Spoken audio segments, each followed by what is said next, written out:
Hello and welcome to the Three Peak Master Leadership Experience. My name is Mino Vlahos and I am joined by Krisanna Locke. Along with Doctor of Neuroscience Mazen Hadab, we are the co-founders of Three Peak Coaching and Solutions, where we support executives to master leadership. Our company provides coaching and team workshops. Our topic today is all about group dynamics and team dynamics. And anytime we're with other people, we start to see these group dynamics and team dynamics start to pop up.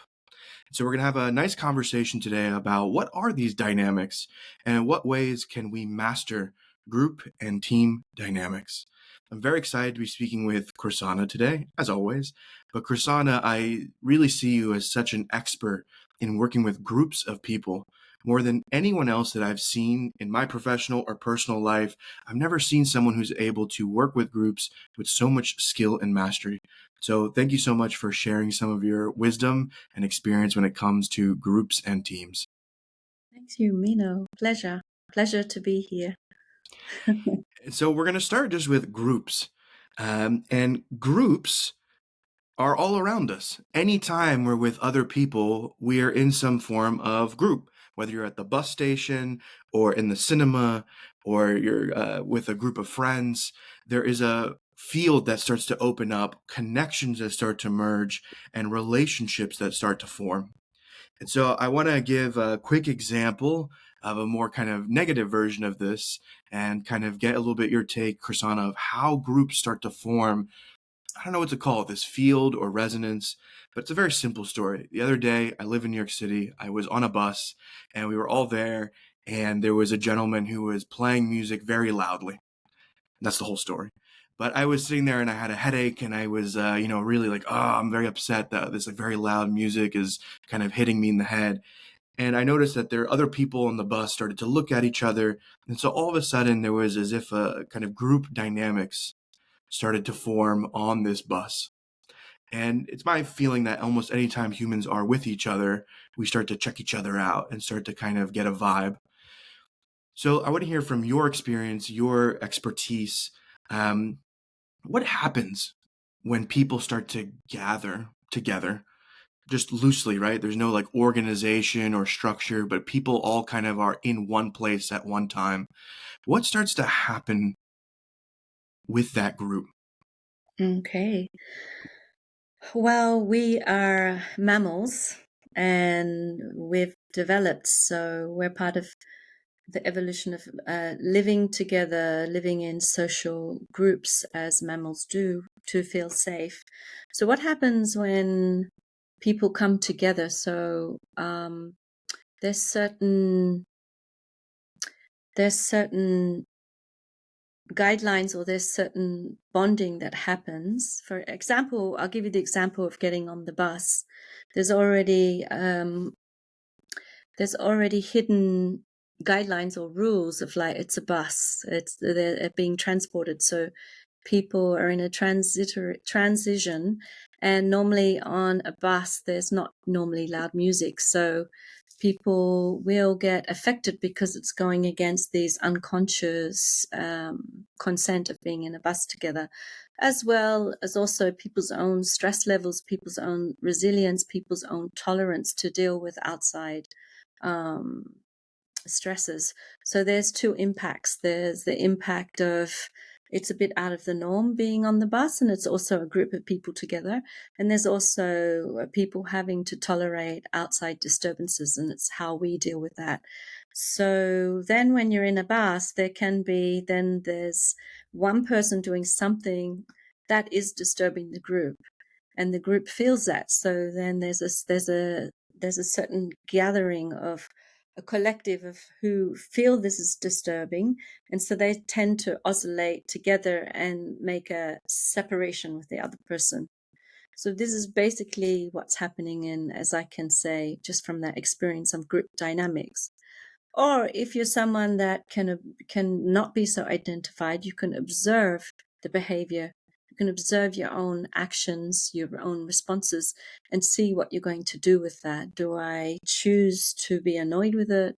Do I choose to go along with the group who's annoyed, or do we separate? So for me, it's understanding all those dynamics that go on. So there's a lot of unconscious things that happen when we come together. And so, when I've really studied this kind of topic, what I always come down to is that there's two ways groups tend to bond that you can actually bring kind of people together. One is from a place of vulnerability. So we share something about ourselves. And the other is more around either a fear or competitive or in group, out group. Like we were saying with the bus, we kind of started to identify with the more I'm disturbed by music side of things. And we formed some sort of bond that was almost against this person, right? But none of us were vulnerable or shared anything. So I'm going to start because I think sometimes we always focus a little bit on the negative because we're usually consulting and solving problems for people. But let me start with the more positive. And today, this morning, I was thinking about the movie The Breakfast Club and how you had these five, I think it was five individuals, if I remember, and they were kind of different archetypes of high school students. And they were all in detention on a Saturday, I believe, together. And throughout the movie, if you haven't seen it, I think you've had probably almost 40 years to watch it. So, spoiler alert, they tend to bond with each other and form friendships and relationships. But it only starts to happen when they start to open up about what's happening in their home situation with their parents, what they're feeling.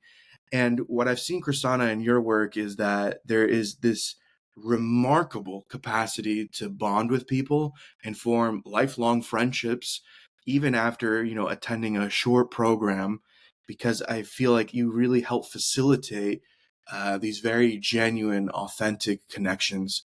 So, and this isn't, again, there's no structure or organization that's forcing us to be with each other, and yet we form really tight bonds. So, can you share with me a little bit, like from your observations and working with groups, like when there's this kind of positive bonding, more out of vulnerability, intimacy, love, what you observe that brings groups together?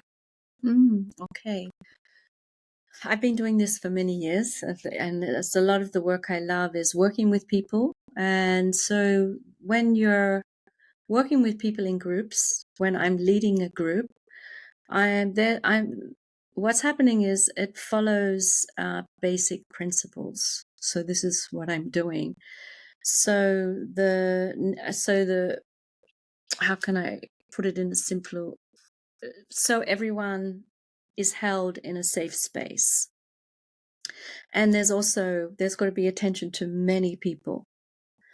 And it's what I'm doing is to guide the group collectively, and so that they stay grounded, but there's a group energy that they're all guided. And then needs first, at the first phase, it's like building trust. So I give a sense of like there's a safety and there's a trust, and there's a on the second phase is as we explore a depth of a topic or an issue, and on the third phase it's like allowing the participants to go through an integration so they can digest it and process it. But in all of this, there's certain, and for me, it's a way to guide people, but there's certain ground rules that have to be respected. So in the beginning, I have to set up the playing field that we all agree to play with, to be in. We all consent, and then also that we talk about ourselves and we don't judge others. We don't give opinions, but it's really about what's happening for oneself, and everyone has a right to belong and express themselves. I also give space for structures so people can work in structures, and I also give space when I'm working with people, a space where it's much looser so they can also get a sense of themselves, and then so they can move beyond a personality but more into the individuality. And the biggest first step is people start to learn to express of what's happening to them. So there's truly a meeting with themselves, and there's other people there listening to be also met by that. So there's a whole group process and a guiding principles that if you follow this, you can guide the group energy, because it's a big energy. And you need to guide that so everyone can resonate in that. And when there's a resonance, there's certain things that start um, more insights and more connection with oneself happens. There's more resonance to oneself, and there's more resonance to be able feel safe, to be open, and there's no threat. So this is what's really just like the basic principles that I follow working in a group process. It's very different to working with someone individually, because it's a bigger energy, a bigger movement. That's exactly kind of where I'd like to take it. And even in asking this question, I perceive it as a difficult question. So, but I know we work a lot in kind of leadership development, team development. And right now, what a lot of practitioners do is they look at kind of individual styles. Okay, this guy is hardworking, this guy is lazy. And then typically what they're doing is actually averaging the scores of people's like online tests. And then they'll say the group dynamic is uh, this or that based on like a summation and average of different test scores. And so the underlying premise is that all these individuals, if you add them up, the group or team will somehow behave like the sum of a math test in terms of how these people will tend to behave. And what I have seen is that that's not true. So just because I act one way individually, if I'm in a group, like you said, there's a bigger group energy, there's a collective energy, and I see these as two very separate things. When it comes to measuring an individual's behavior, there's so many data points that we need to even understand one individual, and we can't even do that very well. And I can get into the science of that at a different time if anyone's interested. When we get to groups, we almost have no way to truly quantitatively measure group dynamics and group behaviors. And so what's left for us is intuition, which is a beautiful, very sophisticated mechanism that we've developed in our evolution for millions of years. So our intuition when it comes to group and team dynamics can be extremely powerful. And yet we, a lot of times, because we have this idea, belief system that we have to quantify things, we say, let's quantify it, even if it's not accurate. And so where you kind of left off is like this difference between an individual and this kind of group collective energy. And so Mm. I'm wondering, and this is why I think it might be a difficult question, because I'm asking you to almost analyze an intuitive process, but how do you read a group's energy? How do you understand how to guide this group towards something? Okay. Well, you can see it when there's a group of people. When you're leading a group, you can see when you've set up a group process and there's trust. You've the first phase, and you've set guidelines, and you've set like what we'll be doing. There's a certain resonance you start to see with some people who are validating this processes, and you can see it. They're like, yes, I validate this. I'll go along with it. So this gives an indication for me when I'm leading groups that we can build the process on solid ground. If these are following it, then slowly others will follow into it. So it's really to do with resonance, and everyone has a right to belong. And then if some are still like, I'm not sure, I'm on the fence, I'm out of the fence, I don't say, what are you doing? I really support. I let them be there, but I'm really seeing where we can move so the energy can build more on a resonance together. So this is why when we say yes, we're going to play a ball game together, and we say yes. So already we see the ones that say, let's go along and play. So we build a resonance together. And if someone doesn't want to validate it, I have to except that there's a resisting part of them. They're allowed to have it, and it may take time, but I'll give them space. But they're allowed to be in the space, knowing there's certain guidelines. So it has to do with how much of this falling in tune resonance that I can see.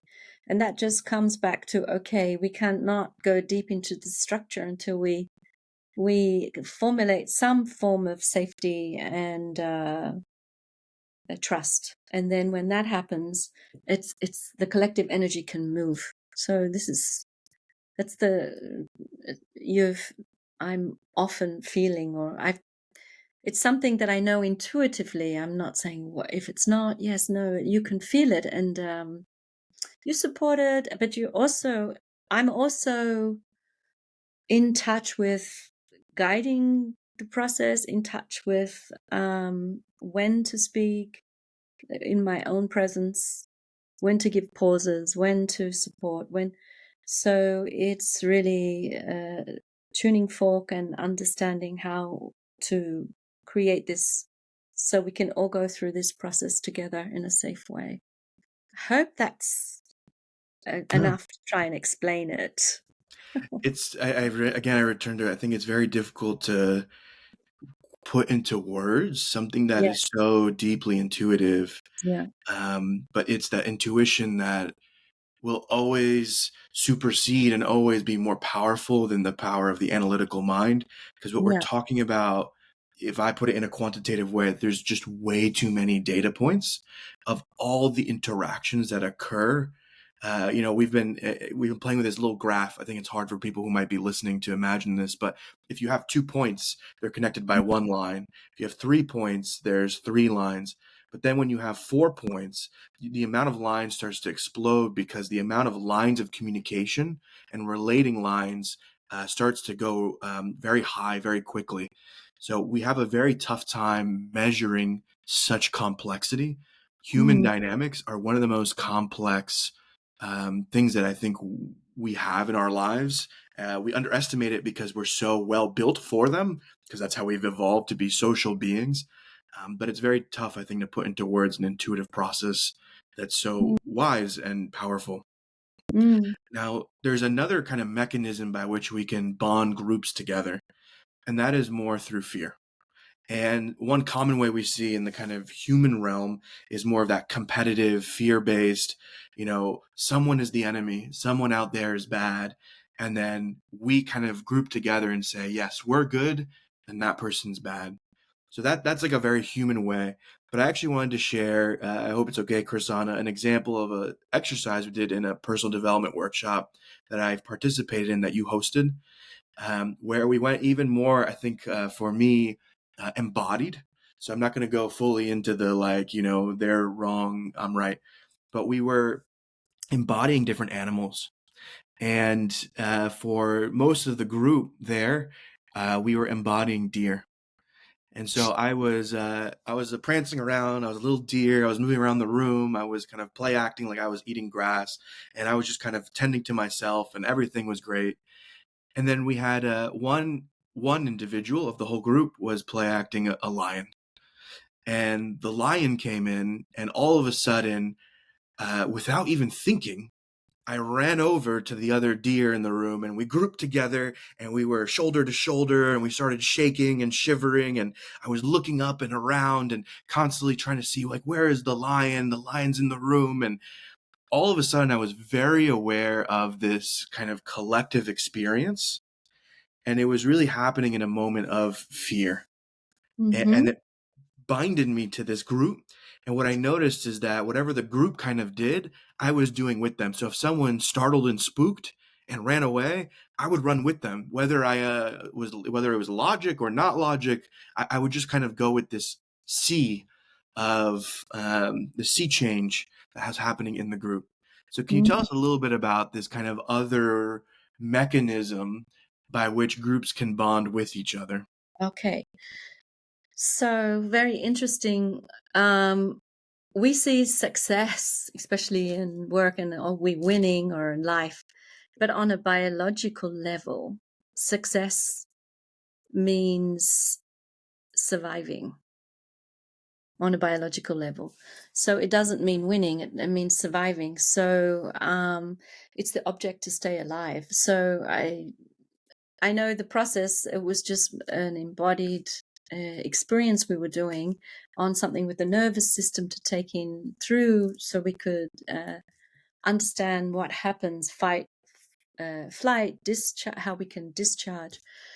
So obviously, like when you're startled and when what happened was, yeah, the survival instinct kicked in, and it was like, it's not safe. So the first thing, what happens with deer is there's an orientation. Am I alone? I look for my group. I look for my group. I'm safer in a group. So they all come together, and it's much more that we can survive together. So then there's this, in a group, we feel safe. So there's more chances of surviving on a biological level, and we deal with the consequences later. So if we put this in words today, a lot of people tend to stay in this herd mentality to feel safe, to survive, to stay in comfort zones, and they will deal with the consequences later of what they should have done, or what I should have taken care of, because they're in this deep part of the reptilian brain that developed first of it's always there for our survival. And so the orientation comes in, the body gets ready with emotions to run or fight. It thinks it's under threat. So that's what happens. It's to do with survival. And that's all we've been doing for thousands and thousands of years, is trying to survive. And we still do this also sometimes. Well, a lot, you see it, people are on this stress and I've got to win, I've got to achieve. But it's all part of this surviving. And there's another way when we start to see, well, we can be in success if we are much more human in a conscious way. So that's what's happening.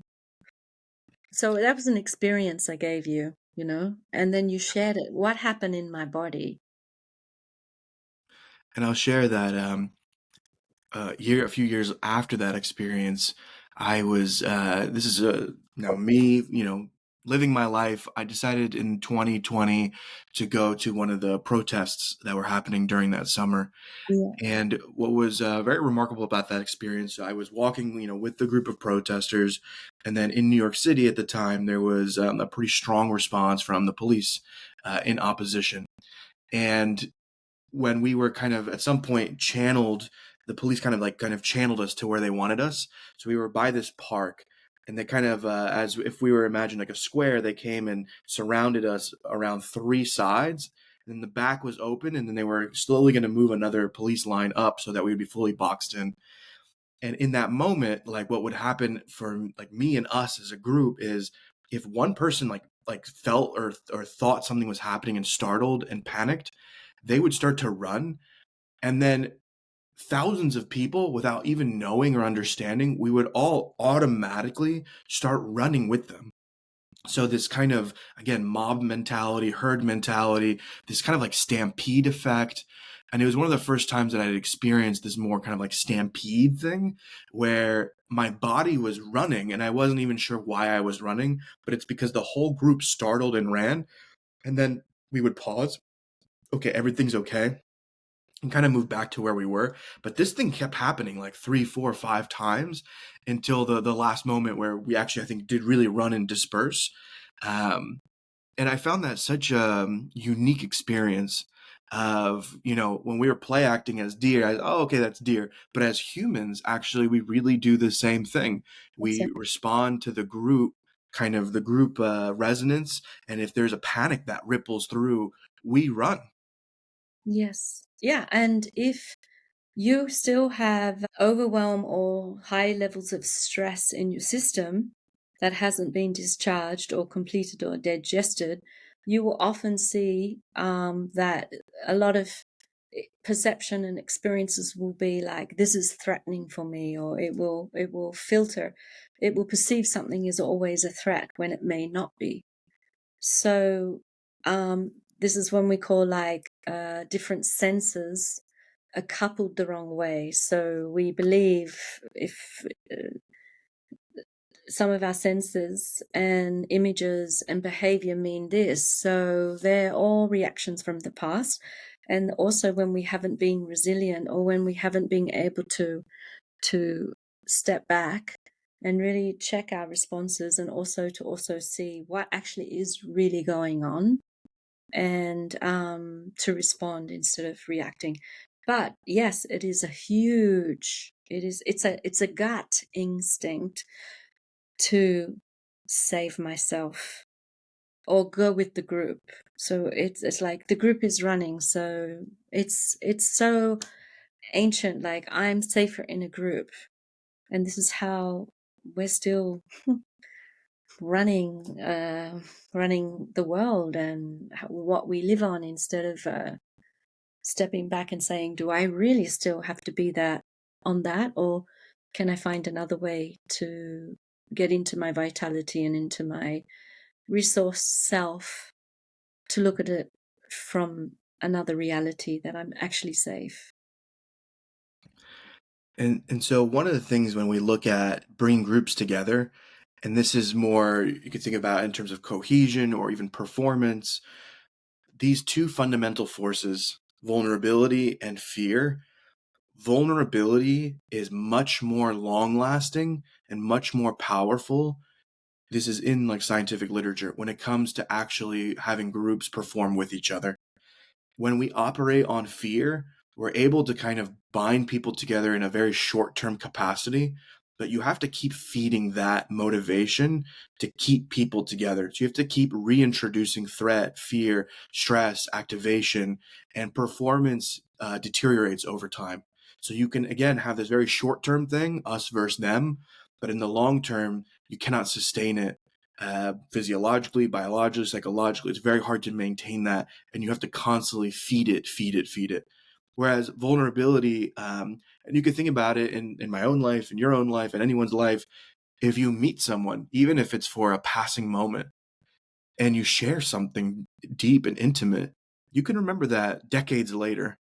I don't know why I'm thinking a lot of movies today, but even some movies like the Before Sunset, right? I think, or Before Sunrise. One of those with, I think it's like Ethan Hawke. Like the whole concept of a lot of those really nice movies is that two strangers meet and they share something about themselves and they have a really beautiful interaction that ripples across time and space, and it lasts with you. You don't actually have to refeed it. And so these are the kind of two mechanisms by which we can bond people together.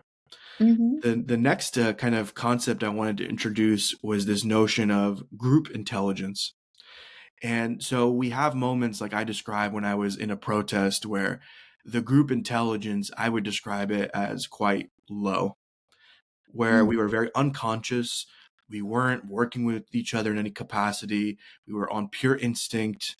But then there's some groups that you can see have a higher group intelligence. They're able to communicate, regulate, and work with one another. One of the examples that I tend to give quite a lot is, so I've been living in New York for 15 years. Chrisana, I know you lived in New York City right after 9/11. So this is a 9/11 example where there's been books written about this, why certain floors of the World Trade Center evacuated and why certain floors did not evacuate after the planes hit the towers. And what one finds is similar to what we're talking about, which is on some floors, when the emergency hit and the alarms went off, people perked up. They started to look around to orientate, and they saw that everyone in the group was okay around them.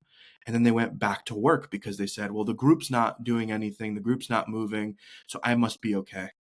And then there are other floors where the same exact thing happened, and either they had trained for emergencies or someone or some people stood up and said, we need to leave. I don't feel safe. And I say that I don't feel safe. And then everyone was able to evacuate and everyone lived. Whereas on the other floors, people unfortunately did not. Mhm. And so one of the metrics I believe is this kind of pendulation between my own feelings and being in contact with myself versus just being lost in the kind of group mentality. Mm. So, Chrisana, so much of the work I benefited from is starting to learn this oscillation between what I need and what the group needs, and how to kind of move between these two worlds. And can you tell me a little bit about that process of kind of I'm in a group, but I'm also still in contact with myself? Okay, so in the beginning, when people start to learn about taking care of their needs, their inner needs, it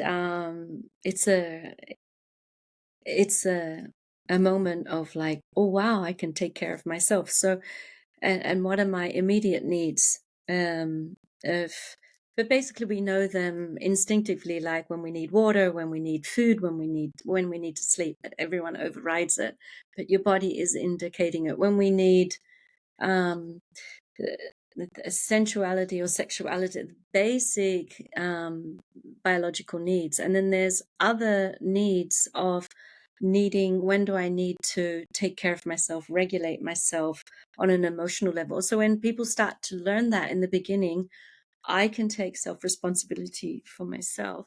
That becomes a big need. So in the beginning, I've seen when I've worked with groups or in personal growth, it's like I've discovered something and it can override other people, the group energy, because I need to take care of this and becomes more important than the group energy. That's in the beginning stage. It's learning how I take care of it in my own space. But then how can I take care of my needs, but also be aware of being in a group energy, being in, so it's, there needs to be a bit of maturity of learning how to uh, self-regulate oneself, to take care of oneself, and also to be able to fall in tune with the group, but also knowing I may feel nervous or I might have something going on. I can take care of it, but I can also feel some safety, but it's okay to be like this. And somehow after a while, there's a co-regulation that's happening. I hope I'm making sense. Yeah.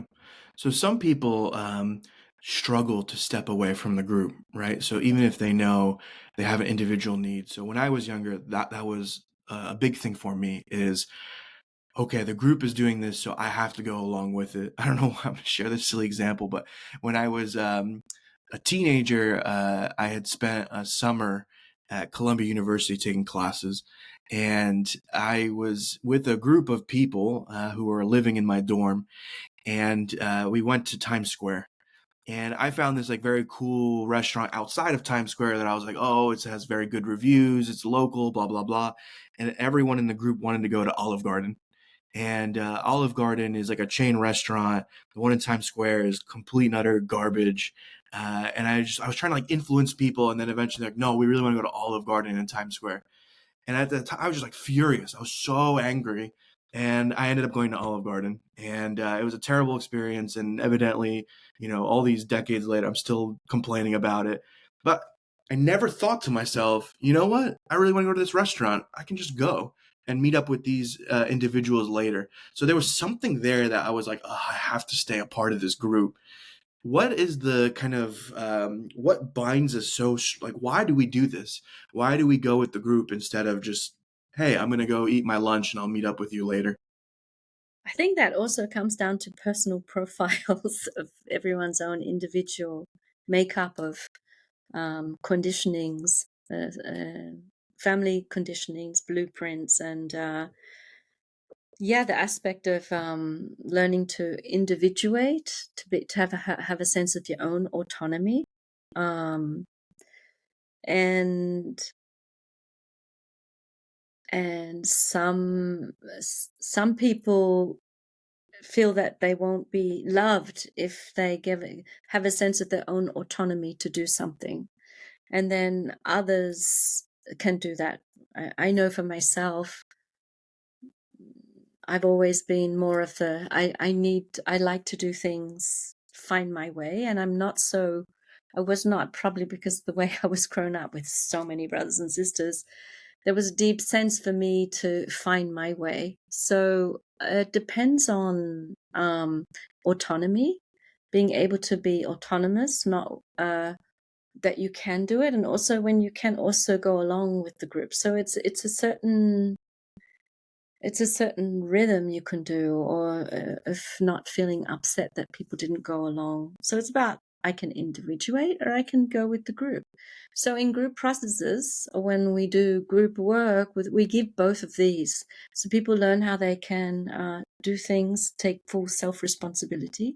Because basically what we're doing with our work is the main thing is that people start to learn to take responsibility for their actions, for their behaviors, for the way they may have been stuck, how they can find with tools and processes to take their own responsibility.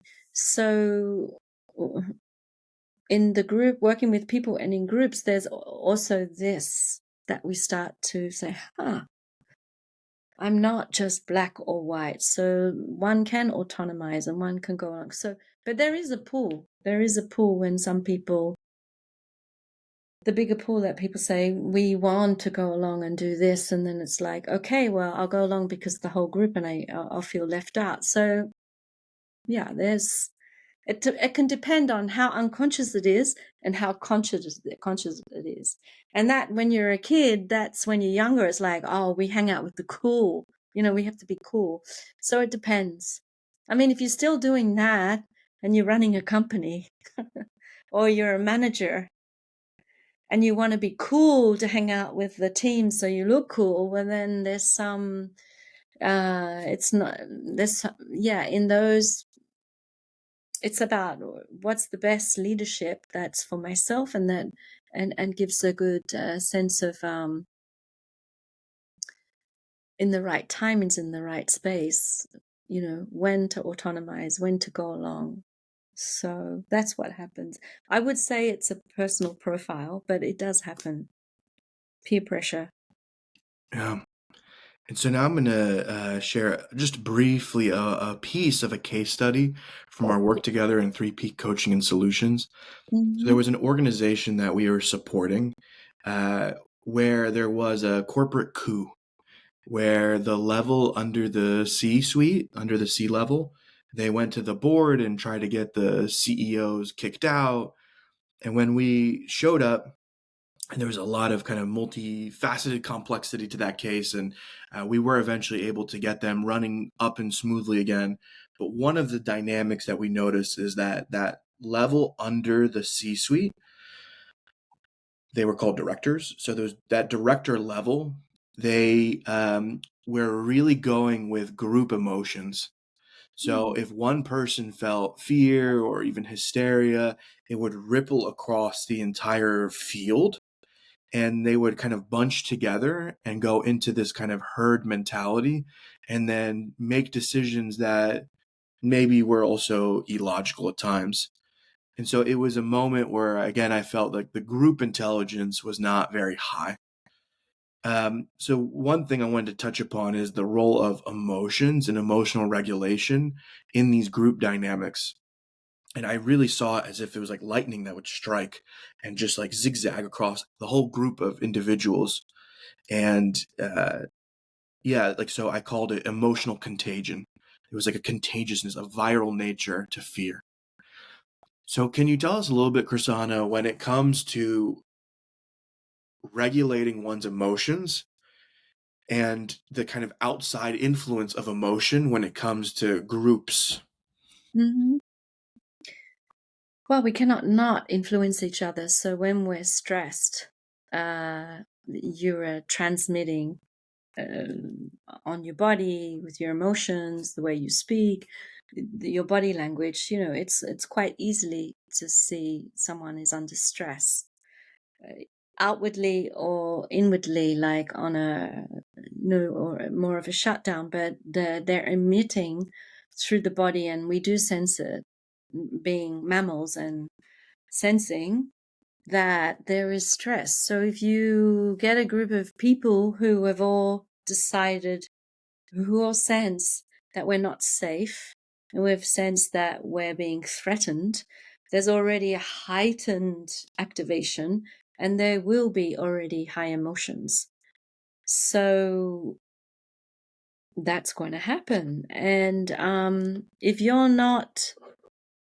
don't have a sense of being able to self-regulate yourself, you can be pulled into it.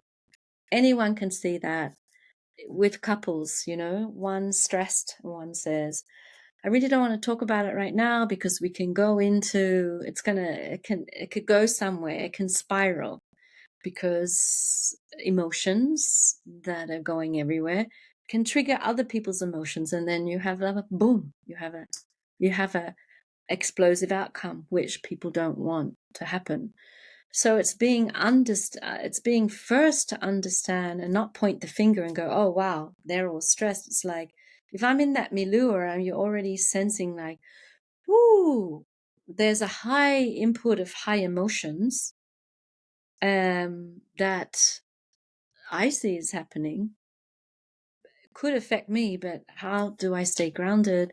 How can I stay connected with a sense of my co-regulation inside, staying relaxed, staying in my own rhythm?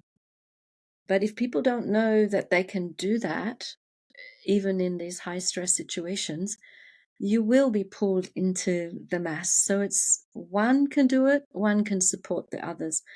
It was just recently, yesterday, I met someone who wanted to have a coffee meeting, really lovely person, and I could just see that they had a lot going on.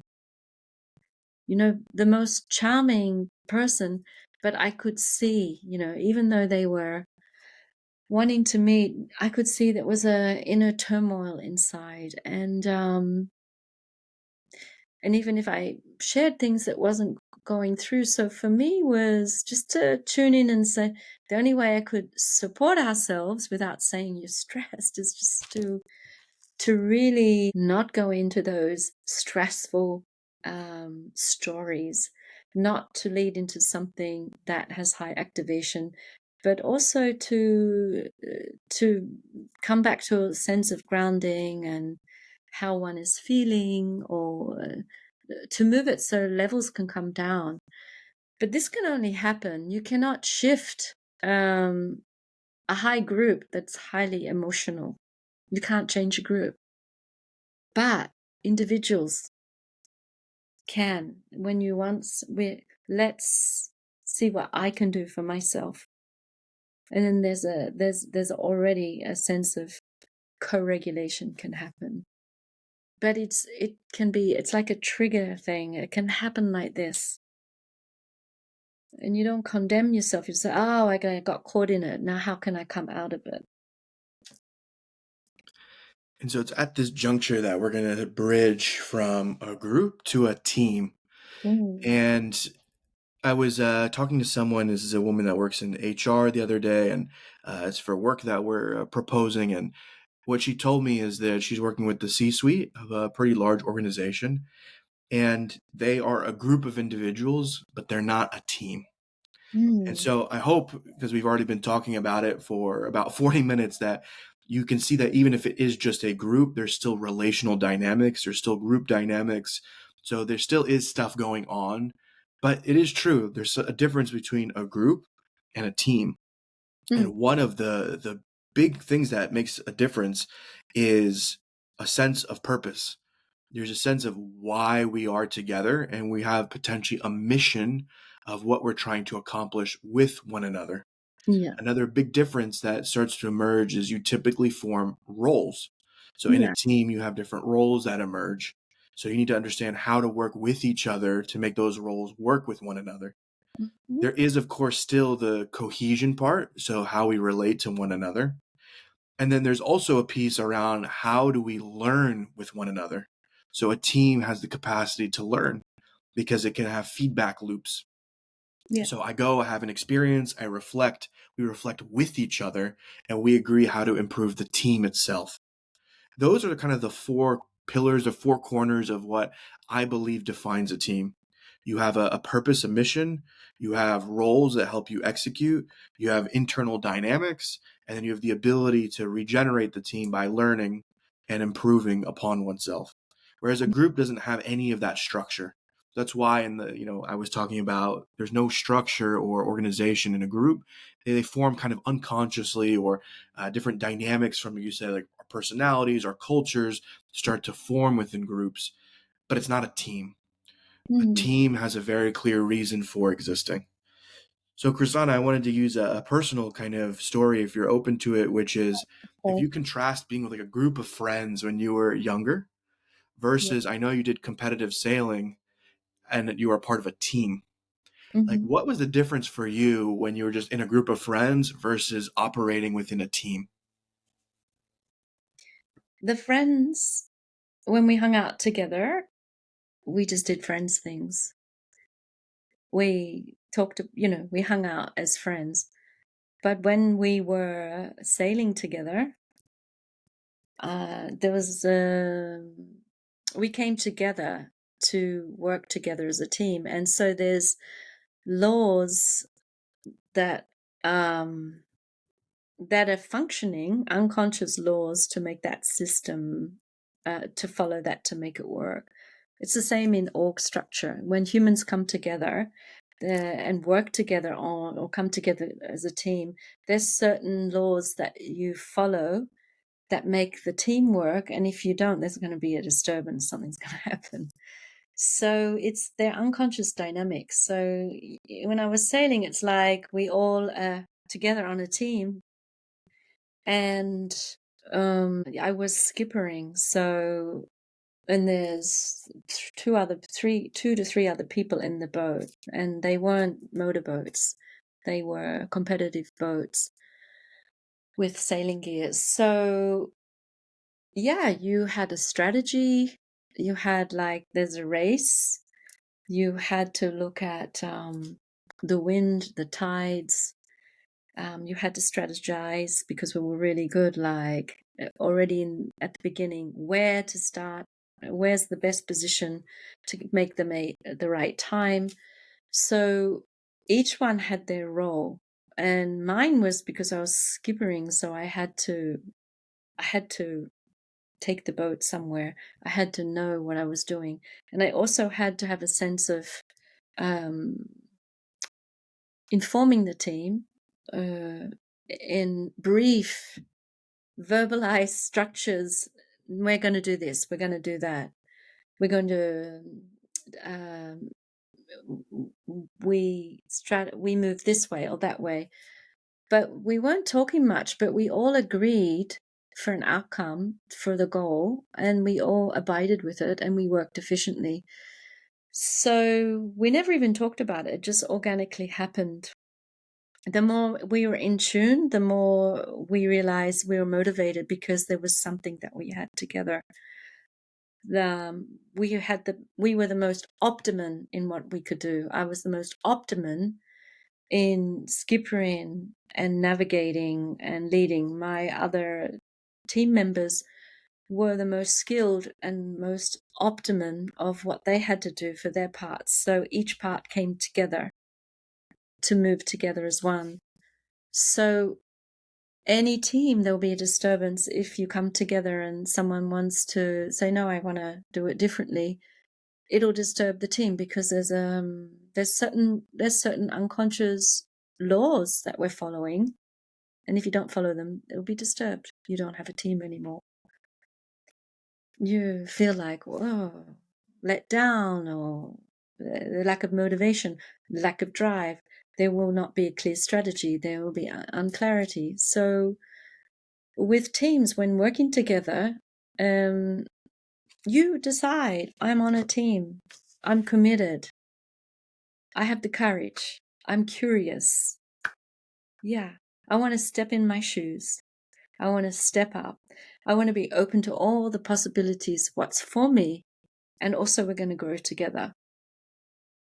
But if someone comes along and wants to be in a team but doesn't want to abide by the dynamics which create a team, then they're bringing in a lot of their own unconscious belonging or unconscious ideas of how they want to be. So we all come together to validate, to support something, to move forward, and to support a goal or an outcome. And in the end, we all feel a sense of achievement, not because we won, but there's like we did it together. We're much more bonded, and we can trust each other. I can trust those friends. It's interesting because one guy who I sailed with, and I haven't been in contact with him for many, many years. He told my brother, I was probably like 17, 18 when I finished competition. Yeah, it changed when, I got interested more in the guys. The guys got more interested in me. So the dynamics changed. My sporting career changed, and I was more wanting to change where I go in life. But he said to my brother, he got in contact and he said that Chrisana was such a cool person to be sailing with. And I never saw myself as cool. I just saw myself as being part of the team. And he just said, you were really, it was just so nice to be with you because you just really had a sense of how to be with each other.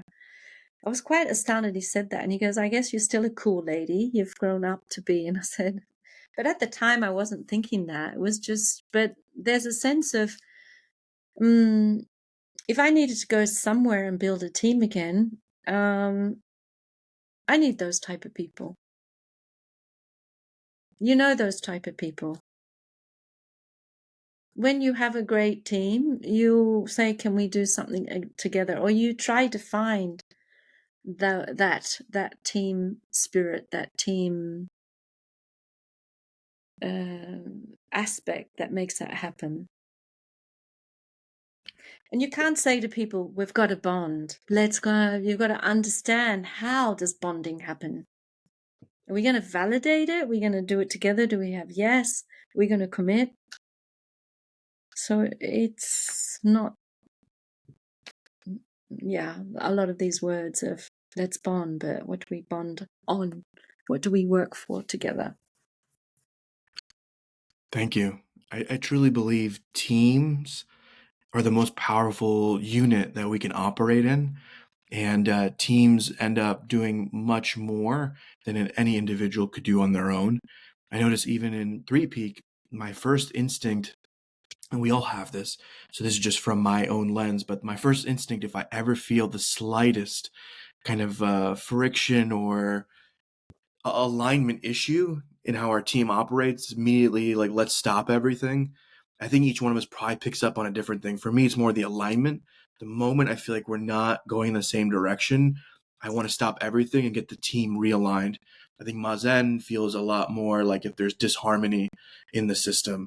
Like we each have, and I'm not sure what your version is, but I know you also support us a lot in, if something happens with the team, stop, re-put it back together, then we move forward. Going by oneself and just doing is a recipe for burnout, failure. It's very tough. And as you were speaking, I was thinking about my own experiences in teams, and I played sports as well. But for me, a more powerful example in my own life was playing music in a band. And like you said, we each had very clear roles. I mean, you have an instrument that's different than the person sitting next to you. You have a piece of sheet music. So you clearly know your role, your position. And so a lot of it is more around the dynamics and the harmony. And um, you can feel like if a musician near you is just like misses like a beat or is just a bit off, and then how that can create discord across the whole band. Or there's other moments where everything is just so tight and it's just you're in the pocket and there's just this like melting into one thing that's very hard to describe in words, but it's just one of the most beautiful things I've experienced in music, where you really almost become one. And that's a very beautiful, powerful moment. And of course, the music sounds amazing in that moment in time, that melding. Like as you were talking, I was thinking about the Bee Gees, right? Where like they were brothers. So when they harmonized, like there's a melting that can happen that's just you cannot get with like a stranger. Like there's Mm, just like the fingerprints are very close to one another. mm, And there's this oneness that emerges. I recently rewatched the HBO TV show Band of Brothers, which is about World War II. And really, a lot of the show is showing how these men bonded together in war, and how so many of the men, when they were injured, they would run away or escape from the hospital to get back to the front line, even if they were injured, to be back with their kind of comrades, brothers. And they formed incredibly good bonds with each other. But they mm, also, again, they had a clear purpose, a strategy, they had clear roles. Anytime there was friction, at least in the show that it was portrayed, it's because someone wasn't able to perform their role. So that came actually way first. And then this beautiful kind of male bonding blossomed afterwards. mm, But having roles and being able to be competent in your role was always the foundation upon which beautiful bonds were built. mm. And so, if I go back to Crisano, when we were talking more about group dynamics, I was talking about how we worked with the company where there was the corporate coup and there was this group bonding. And I don't know if the listeners picked up on it, but I did describe it intentionally as group bonding because people were kind of in this more herd mentality. And one of the key things that we worked with them again and again is to sit in your role, in your function. So finance with finance, IT with IT, HR with HR. And even that was like very mind blowing in a way. And there was a lot of resistance. Like we literally asked people just sit around the table in your functions. And then we got almost some, like startlement, pushback.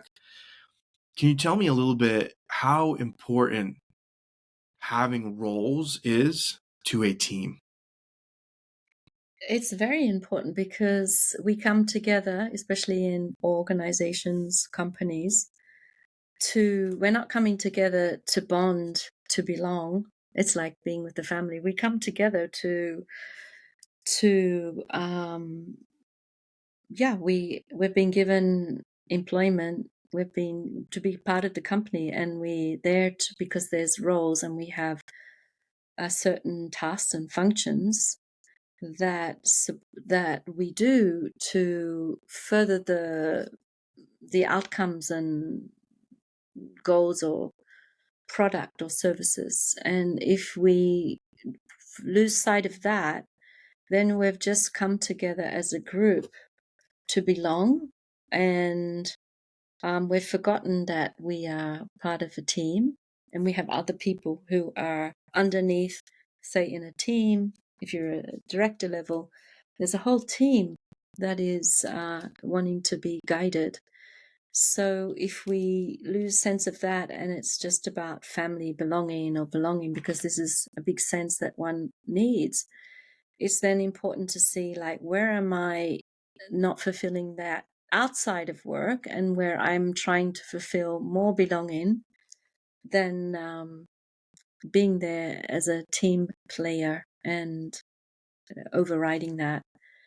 Of course, in businesses, of course, we need to have human bonding, but to override that a company or a service doesn't function because bonding takes more precedence, then you won't have a business anymore, a service that can be given to people or a product. So yeah, um, roles are important.